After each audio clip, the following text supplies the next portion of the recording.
Wow, so here we go. This is my first vlog on YouTube showing you how to make a beautiful, healthy, whole grain rye sourdough loaf.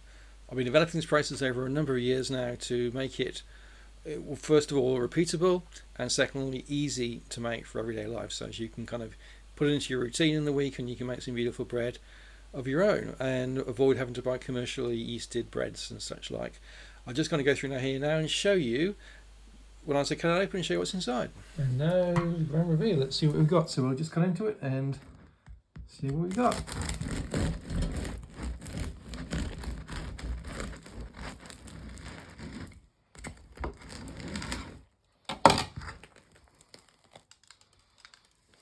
Beautiful loaf. Nice and aerated in there. Nice crumb on there. This is rye and wholemeal, so I'm really pleased with that. Good in the spring. And looks delicious. Look forward to tasting it. So now showing you a finished loaf, let's go on and I'll show you the process of how to make your own beautiful sourdough loaf.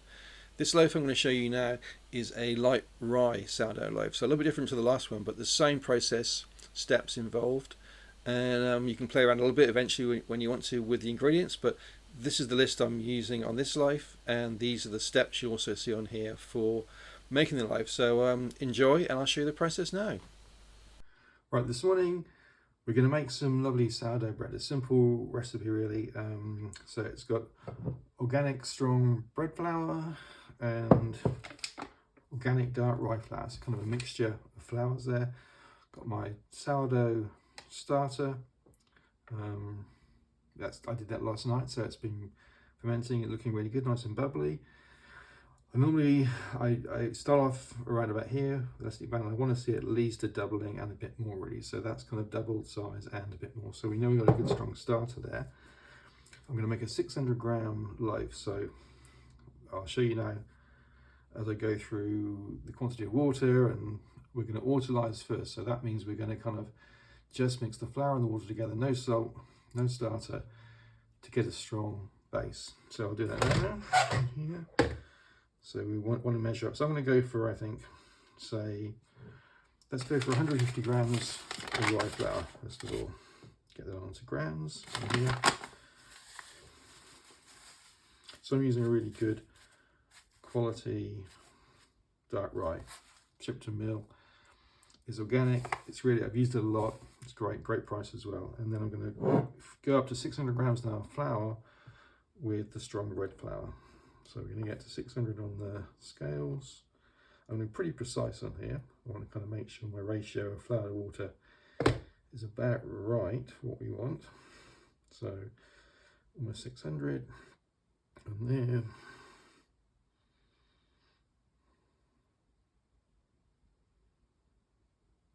Okay, great. So 603, we'll leave it at that. Next thing to do then is to measure out the water. So I'm going to use about roughly a 70% hydration, but I'll put the details in afterwards of exactly what it is, ratio-wise. So I'm going to use 420 grams of water in here, which I've used this quite a lot, so this is going to give me a good rise. So it's going to be 1020, but math is right on there. So there we go. So that's adding in a little bit over, but that's okay. Adding in the 420 grams of water. We've got that right now, so now we've just got basically to mix it in now. We're not trying to knead here, we're really just trying to mix. So get that together. You can use a spoon or hands, whatever you've got to do.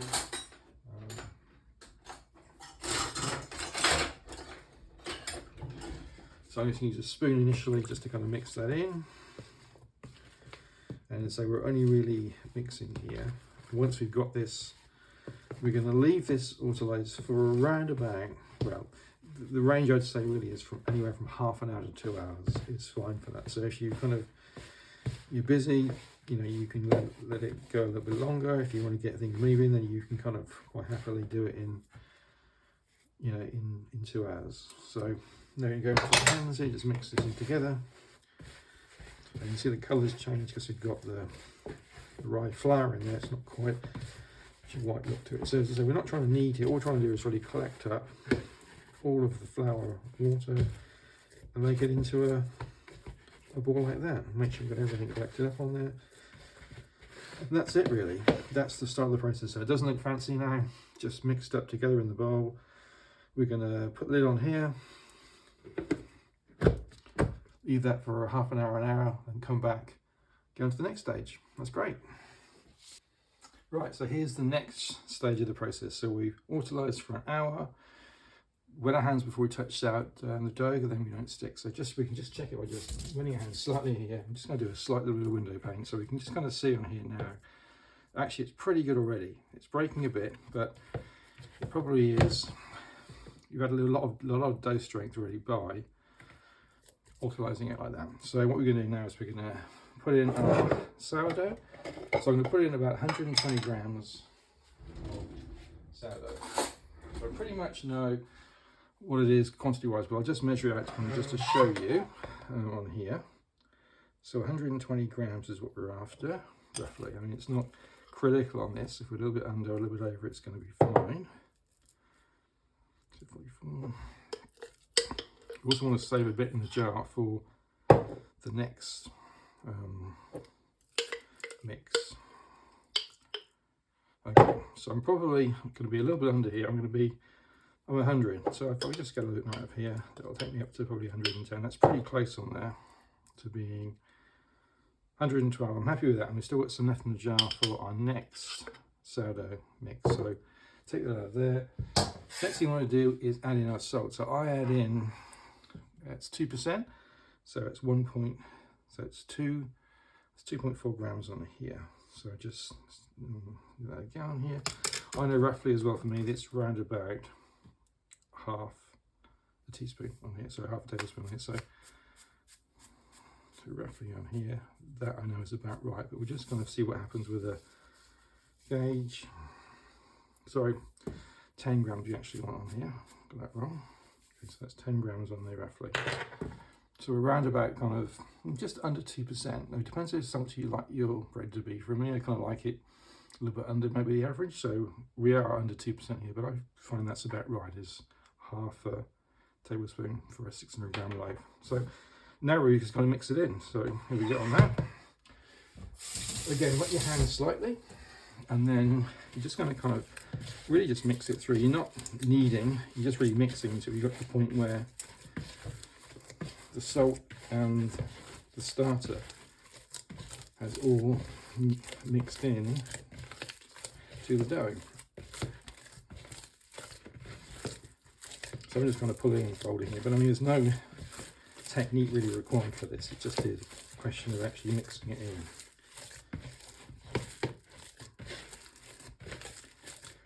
As you can see, it's still starting to kind of fold in there. So maybe for a minute or so you're doing this all until you're happy that you've got it all mixed, and then we can move on to kind of stage 3. So this is stage 2 really now at the moment we're going through. I don't think you need to use a mixer for it. I think really by the time you've got the mixer out, used it, had to kind of clean it afterwards and put it away again, you really might as well honestly have just done it by hand.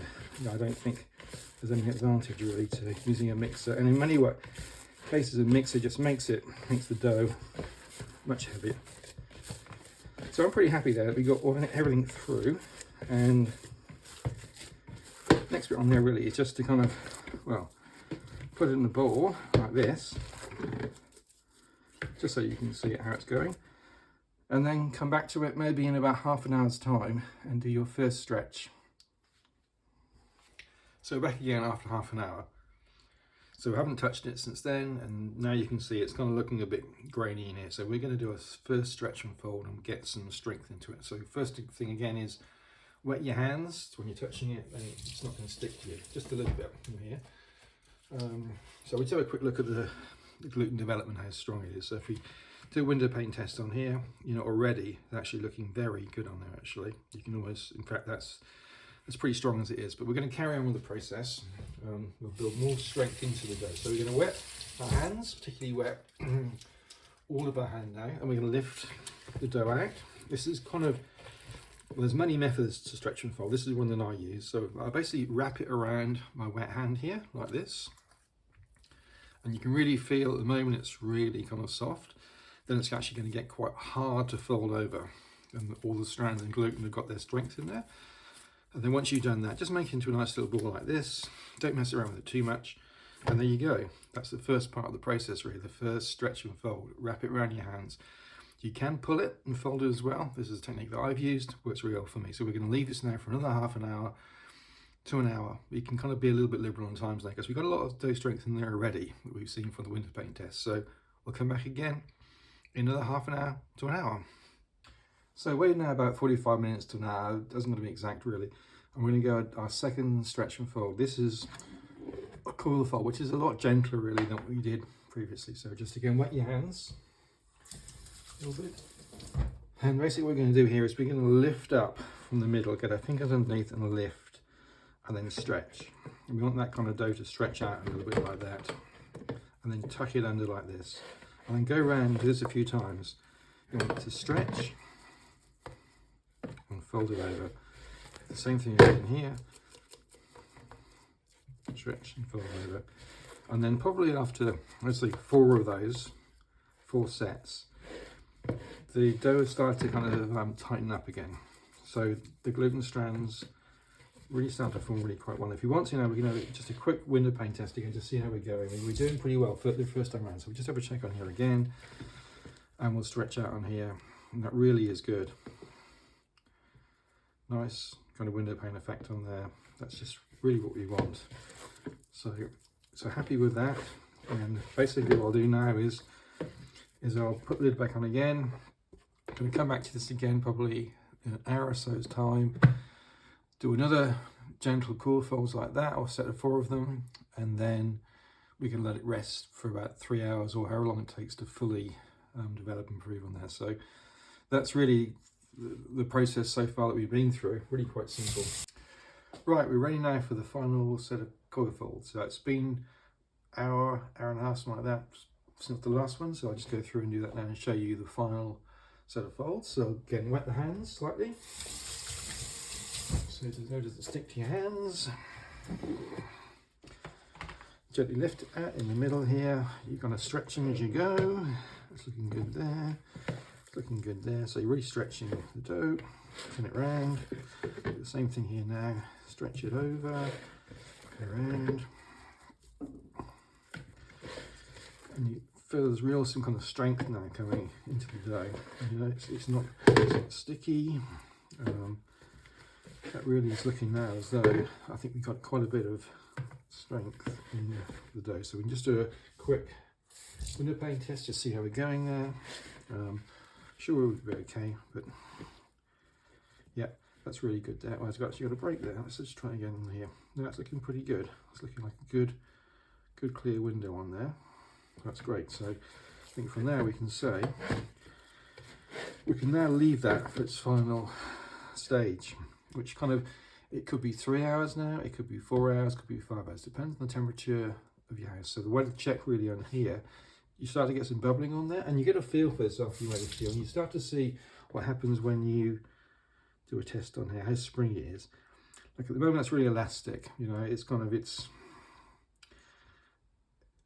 not risen enough really for us to use. When you make an indent and the print slowly comes out, then you kind of know you're getting very close or there, ready for the final stages. So there we go. We'll leave that for probably 3, 4, 5 hours, depending on the temperature of the room. So we'll come back to that in 3 hours and see how it looks.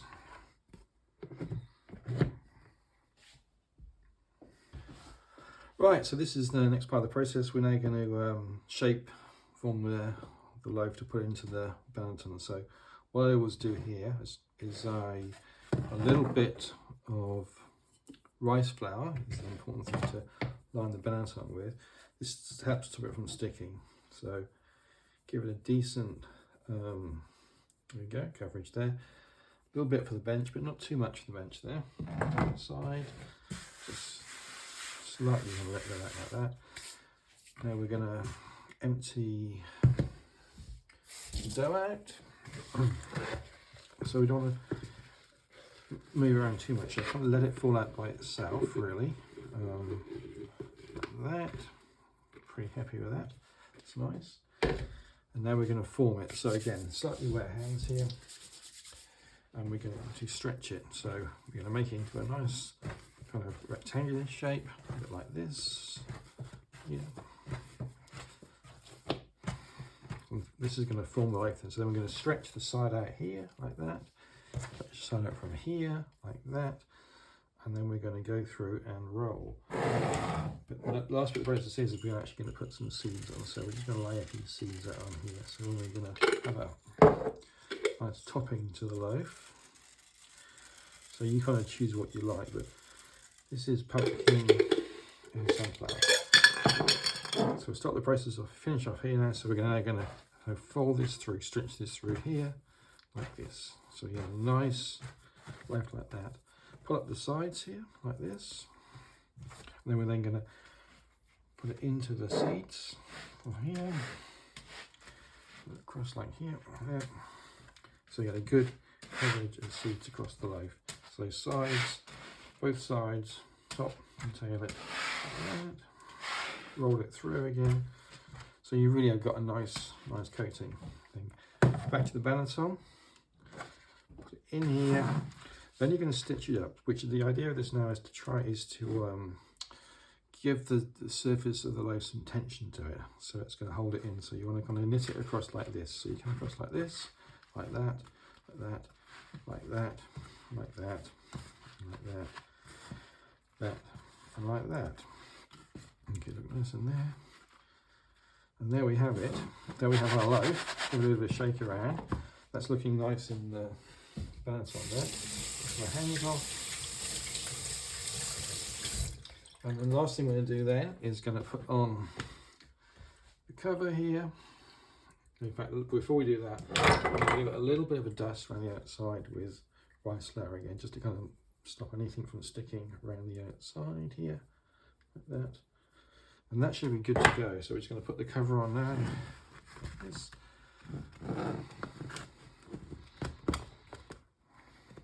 Keeping the dust off, keep some of the moisture in there as well.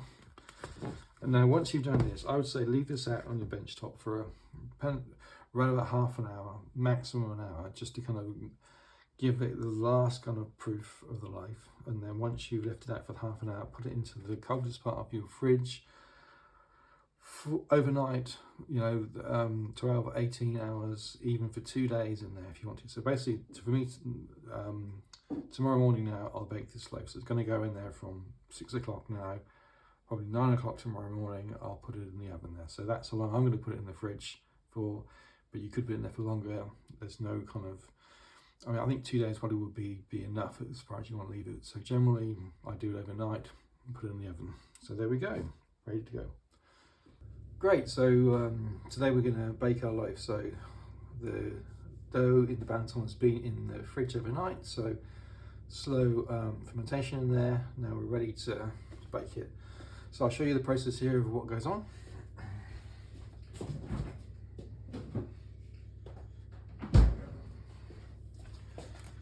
So here's our loaf from last night from being in the fridge. Just get the cover off of it. See, it's risen a little bit, maybe about 10% in there. So it's a really slow fermentation when it goes into the fridge. It just kind of slows everything down. So we've got our arm here to kind of slash the loaf with. We got some kind of grains in here, whatever you want to use really, just to kind of help it to not stick to the base of the Dutch oven. So we've got to be pretty quick here now, so I'll get this all going. The other thing we have here is our 2 ice cubes.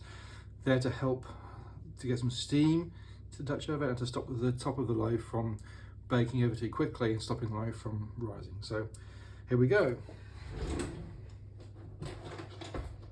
You really want some good oven gloves for this. The oven's up to about 240 degrees C, so really hot. Let's go.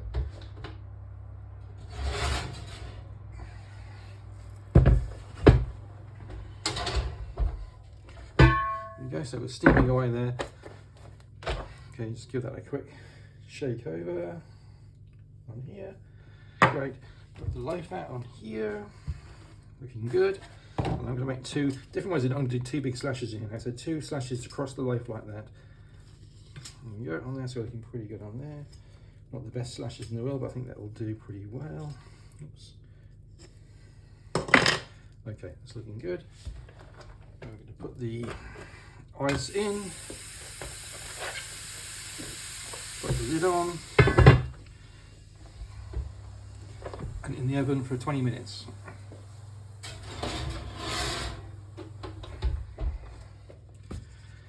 Great, so that's in the oven now. So 20 minutes with the lid on.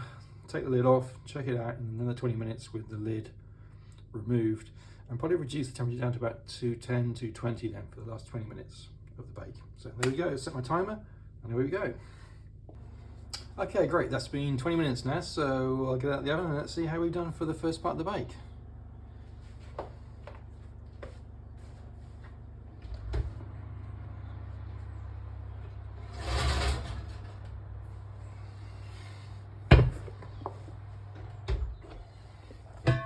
Well, that's looking really good. So let's first steam. You see the steam coming off, so the steam has helped that to rise and allow this to form in here with a nice crust in it. So I'll put it back in the oven again for 20 minutes, reduce the temperature down to about 220, and then we should have a fantastic loaf.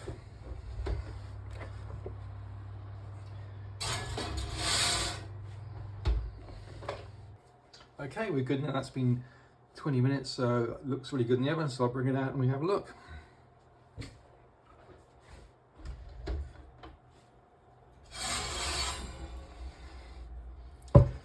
Okay, that's looking really good. That's been 20 minutes extra in the oven, so 40 minutes in total. Really love nice crumb to it there, nice oven spring. It's got a really nice loaf. It should be kind of nice and light inside. So I'll just take it off of here now, put it onto a rack. Move this out of the way.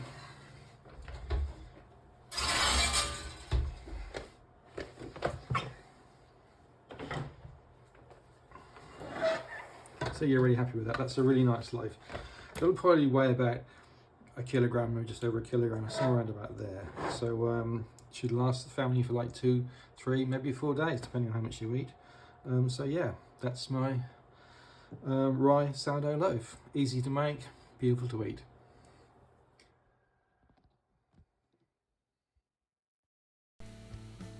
Well, there you go. That's my easy light sourdough loaf. I hope you enjoyed that.